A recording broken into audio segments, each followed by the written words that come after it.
Hello. Hello, नमस्कार दोस्तों। कैसे हो सब लोग? आशा करता हूँ आप सभी मस्त होंगे, तंदुरुस्त होंगे। तो देखिएगा, लास्ट क्लास में हमने सिंधु नदी के बारे में पढ़ा था। और आज उसी सिंधु की सहायक नदियां हैं झेलम, चिनाब, रावी, व्यास और सतलज। ठीक है। उन पांचों नदियों की हम लोग बात करेंगे। तो जिसने भी पीछे वाली जो क्लास नहीं देखी है, तो पहले एक बार पीछे वाली क्लास देख लीजिएगा, जिससे कि आपको अच्छे से समझ में आ जाए। ठीक है। तो आज हम उसकी सहायक जो नदियां हैं झेलम, चिनाब, रावी, व्यास, सतलज, उन सब की बात करेंगे। सबसे पहले हम बात करेंगे झेलम नदी की। ठीक है भाई। तो देखिएगा, झेलम नदी की बात करें। झेलम नदी जो है, इस झेलम नदी का सबसे पहले बात करें, इसका प्राचीन नाम क्या है? ठीक है। प्राचीन नाम क्या है? तो झेलम नदी का प्राचीन नाम जो है वो है वितस्ता। झेलम नदी का प्राचीन नाम क्या है? वितस्ता। झेलम नदी का उद्गम कहां से होता है? तो झेलम नदी का जो उद्गम होता है, ये होता है शेषनाग झील। शेषनाग झील जम्मू कश्मीर से। शेषनाग झील जम्मू कश्मीर से उद्गम होता है झेलम नदी का। ठीक है। इसके बाद बात करें, देखिएगा जो झेलम नदी है, इसी झेलम नदी के किनारे पर जम्मू कश्मीर की राजधानी स्थित है श्रीनगर। जम्मू कश्मीर की राजधानी श्रीनगर और भारत की सबसे बड़ी ताजे मीठे पानी की झील है वुल्लर झील। ये दोनों की दोनों आपके झेलम नदी के किनारे पर स्थित है। श्रीनगर भी आपका झेलम नदी के किनारे पर है। और श्रीनगर के साथ साथ आपकी भारत की सबसे बड़ी ताजे मीठे पानी की जो झील है वुल्लर झील, वो भी जम्मू इसके झेलम नदी के किनारे पर स्थित है। ठीक है। नेक्स्ट देखिएगा, बात करें तो झेलम नदी जो है,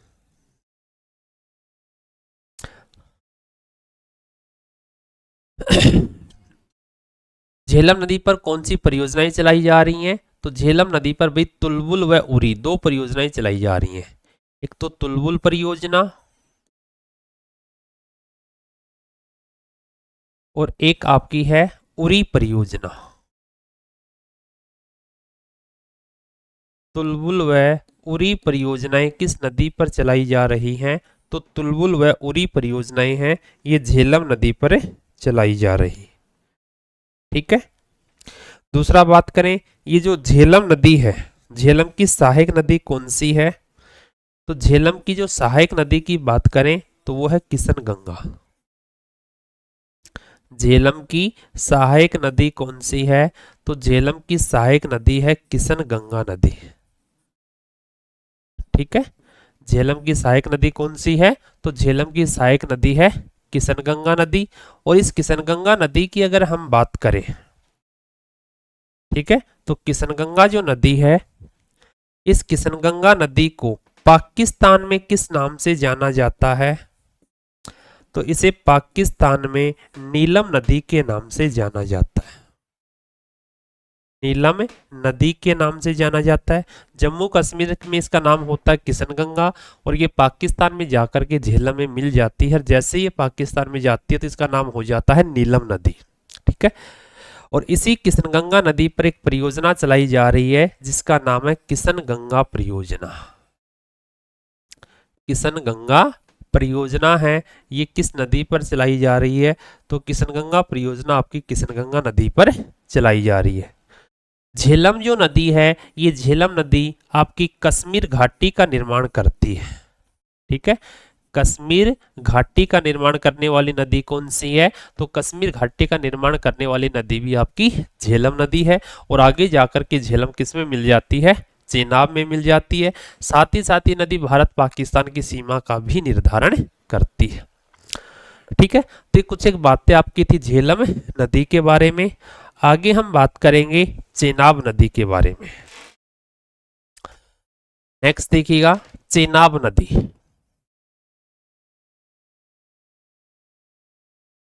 चेनाब जो नदी है, इस चेनाब नदी की जब मैं बात करूं, तो सबसे मेन चीज आती है इसका प्राचीन नाम।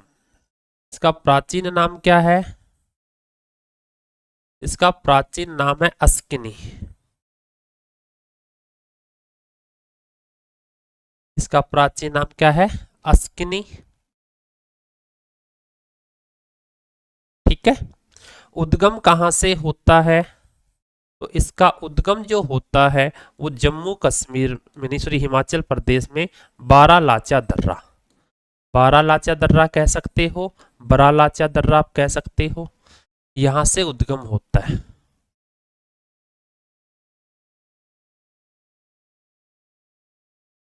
उद्गम बारालाचा दर्रा। बारालाचा दर्रा।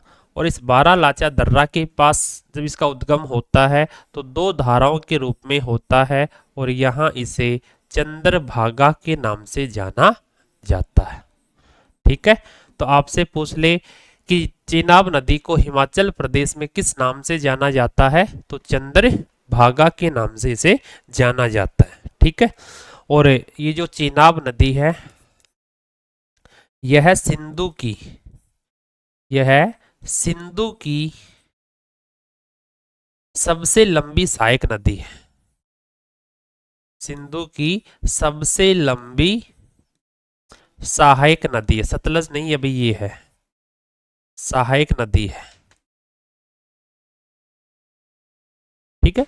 कौन सी परियोजनाएं इस नदी पर चलाई जा रही हैं? तो इस नदी पर 3 परियोजनाएं चलाई जा रही हैं। एक का नाम है सलाल परियोजना, एक का नाम है बगलीहार परियोजना, सलाल परियोजना, बगलीहार परियोजना, और एक का नाम है दुलहस्ती परियोजना। दुलहस्ती परियोजना। ये तीनों परियोजनाएं आपकी किस नदी पर चलाई जा रही हैं? सलाल, बगलीहार व दुलहस्ती। तीनों की तीनों परियोजनाएं जो आपकी हैं ये चेनाब नदी पर चलाई जा रही हैं। ठीक है। इसके अलावा बात करें तो आपको ने सुना होगा सिंधु घाटी सभ्यता का सबसे उत्तरी बिंदु। ठीक है। सिंधु घाटी सभ्यता का सबसे उत्तरी बिंदु पड़ता मांदा। ठीक है। ये मांदा जम्मू कश्मीर में है। ठीक है। चेनाब नदी के किनारे पर। इसके बाद ये जो चेनाब नदी है ये झेलम, रावी, व्यास, सतलज, इन सभी नदियों का जल लेकर के जाती है और मिठानकोट के पास पाकिस्तान में जाकर के सिंधु में मिल जाती है। अगली जो आपकी नदी आती है चेनाब के बाद बात करें रावी नदी। रावी नदी का उद्गम कहां से होता भी? रावी नदी की बात करें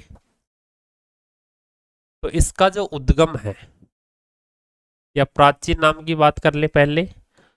प्राचीन नाम क्या है इसका? बहुत बार पेपर में पूछा गया है। इसका प्राचीन नाम है पुरुषणी नदी। पुरुषणी नदी। ठीक है। तो रावी नदी का प्राचीन नाम क्या है? पुरुषणी नदी। उद्गम कहां से होता है? उद्गम कहां से होता है? तो रावी का जो उद्गम होता है वो रोहतांग दर्रे से होता है। उद्गम कहां से होता है? तो इसका उद्गम होता है रोहतांग दर्रा। और रोहतांग दर्रा कहां पड़ता है? रोहतांग दर्रा आपका पड़ता है हिमाचल प्रदेश में। इसी रावी नदी के किनारे पर आप देखोगे तो पाकिस्तान का एक प्रमुख शहर है लाहौर। ठीक है। लाहौर जो शहर है ये आपका रावी नदी के किनारे पर स्थित है। ठीक है। इसके अलावा बात करोगी ये जो रावी है इसकी सबसे लंबी सहायक नदी कौन सी है? सबसे लंबी सहायक नदी, रावी की सबसे लंबी सहायक नदी कौन सी है? तो वो आपकी है तवी। तवी रावी की सबसे लंबी सहायक नदी है। जबकि तवा की बात करोगे तो तवा आपकी नर्मदा की सबसे लंबी सहायक नदी है। तवी रावी की सबसे लंबी सहायक नदी है। इसी रावी नदी पर दो परियोजनाएं चलाई जा रही हैं। एक परियोजना का नाम है चमेरा परियोजना और एक का नाम है थिन परियोजना।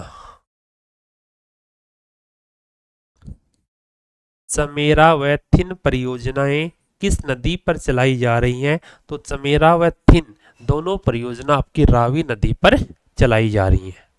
ठीक है, चमेरा व थिन दोनों परियोजनाएं रावी नदी पर चलाई जा रही हैं। नेक्स्ट आता है अभी आपका, अगली जो नदी आती है वो आती है व्यास नदी। व्यास नदी की बात करें तो व्यास नदी जो है इसका प्राचीन नाम क्या है? इसका प्राचीन नाम है विपाशा। प्राचीन नाम क्या है? विपाशा। इस नदी का उद्गम कहां से होता है? तो व्यास नदी का उद्गम होता है व्यास कुंड। ठीक है, व्यास कुंड से होता है, हिमाचल प्रदेश से होता है, रोहतांग दर्रे के पास ही पड़ता है व्यास कुंड। ठीक है, या फिर आप कह सकते हो नैना देवी जो है, नैना देवी के पास से, नैना देवी के मंदिर के पास से इसका उद्गम होता है। ठीक है, पोंग बांध, पोंग बांध जो है ये इसी नदी पर स्थित है। ठीक है, पोंग बांध किस नदी पर है? तो पोंग बांध जो है आपका रावी नदी पर स्थित है। और देखिएगा ये है पंचनद में। देखो पंचनद में 5 नदियां आती हैं जिनमें से 4 पाकिस्तान में बहती हैं, ये ओनली भारत में बहती है। तो यह है पंचनद में शामिल एकमात्र नदी। यह है पंचनद में शामिल एकमात्र नदी है जिसका प्रवाह क्षेत्र, जिसका प्रवाह क्षेत्र, प्रवाह क्षेत्र केवल भारत में, केवल भारत में। ठीक है, और ये जो नदी है ये हैरिके बैराज के पास जाकर, पंजाब में हैरिके बैराज के पास जाकर किस में मिल जाती है? सतलज में मिल जाती है। ठीक है, व्यास नदी हैरिके बैराज के पास जाकर सतलज में मिल जाती है और इसी हैरिके बैराज से, व्यास से, सतलज नदी से एक नहर निकाली गई है जिसका नाम है इंदिरा गांधी नहर, जो कि भारत की सबसे बड़ी सिंचाई नहर है। तो ये कुछ एक बातें अपनी थी व्यास नदी के बारे में, और लास्ट हम बात करेंगे सतलज नदी। देखो सतलज नदी की बात करते हैं।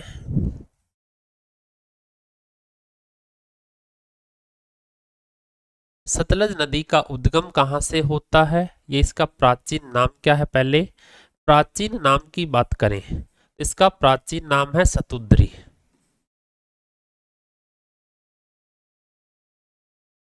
सतलज का प्राचीन नाम क्या है? सतुद्री। इसका उद्गम कहां से होता है? तो इसका उद्गम होता है राकसताल, तिब्बत से। राकसताल तिब्बत से उद्गम होता है। और इस नदी की बात करें सतलज की, देखो भाई पंचनद में 5 नदियां आती हैं जिनमें से 4 का उद्गम भारत से होता है, लेकिन इसका उद्गम इंडिया के बाहर से यानी कि तिब्बत से होता है। तो यह पंचनद में शामिल, यह पंचनद में शामिल एकमात्र नदी है, एकमात्र नदी है जिसका उद्गम,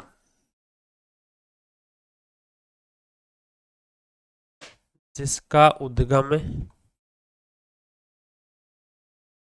भारत के बाहर से होता है, भारत की सीमा के बाहर से, सीमा के बाहर से होता है।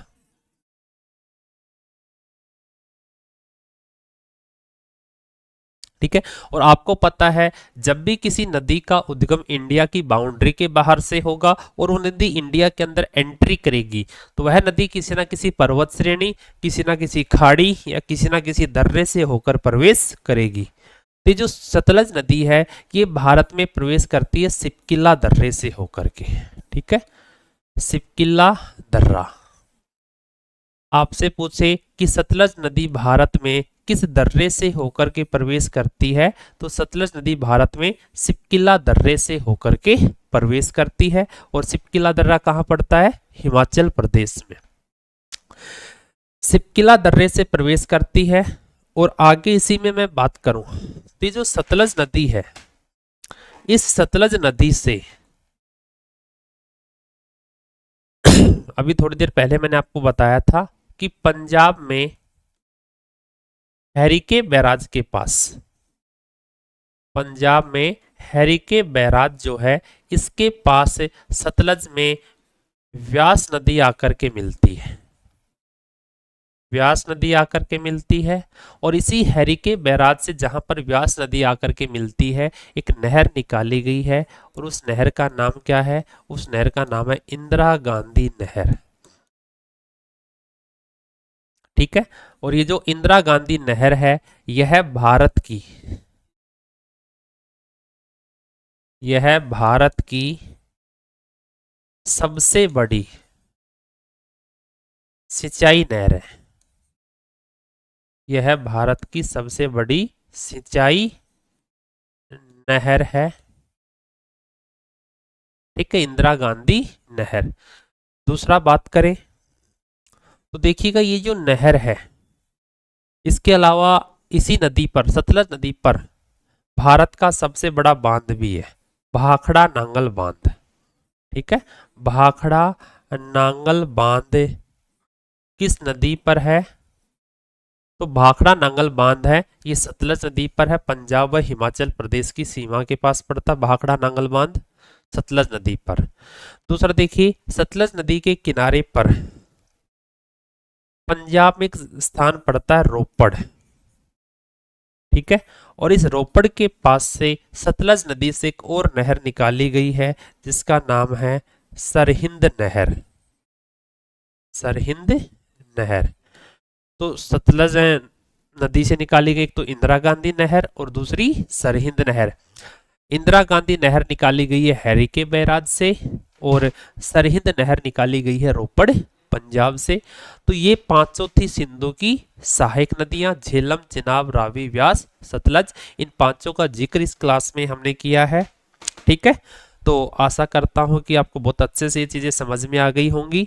और जिन्होंने अभी तक चैनल को सब्सक्राइब नहीं किया है तो प्लीज़ चैनल को सब्सक्राइब कीजिएगा, लाइक कीजिएगा, शेयर कीजिएगा, ठीक है। और ये वाला वीडियो देखने से पहले पीछे के जो नदियों के 4-5 वीडियो मैंने बना रखे हैं तो चारों पांचों क्लास से आप पहले देखिएगा, ठीक है। उसके बाद ये क्लास ज़्यादा बेटर समझ में आएगी। थैंक यू, धन्यवाद।